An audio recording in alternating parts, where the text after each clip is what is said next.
Тобыл өңіріне Ресейдің көрші облыстарынан қазақ жігіттері де келіп жатыр. Оларды Қостанайдағы туған туыстары үйлеріне орналастырған. Көші-қон заңнамасына сай құжаттарын алғандары жұмысқа орналасыпты. Ресми түрде еңбекпен қамтылған шетел азаматтарының елімізде 1 жылға қалу құқығы бар.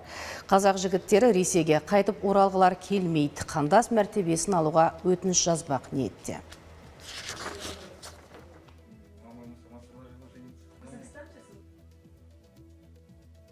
Остаться на постоянное место жительства в городе Костанай.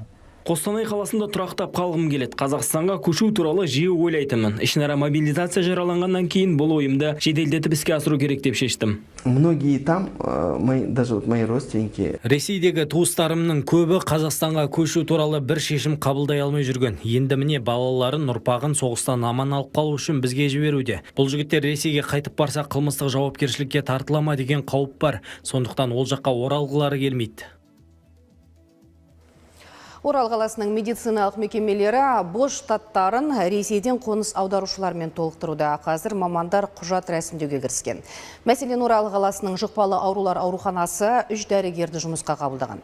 Олар эндоскопия, инфекция және бактериолог мамандар. Мекеме дәл осы кадрларға мұқтаж болатын. Ресейлік ақ халаттыларды әлеуметтік желі арқылы тапқан. Олар Мәскеу, Самара, Новосібір қалаларынан бас сауғалапты. Оралдықтар ресейлік әріптестеріне баспанамен көмектесіп, тұрмыстық мәселелерін шешіп бермек. Бас дәрігердің айтуынша, екі ел мамандарының жалақысында айтарлықтай айырмашылық жоқ. Айлықтары 560 мың теңге аралығында. С ними вели переписку. Біз олармен хабарлама алмастық. Бүгінгі күні 2 дәрігер келіп қойды. Әлбетте, рәсімдеу мен тіркеу бойынша кеңес бердік. Әріптестер баспана, тұрмыстық мәселе және азық-түлікпен көмектесетін еріктілер тобын құрды. По регистрации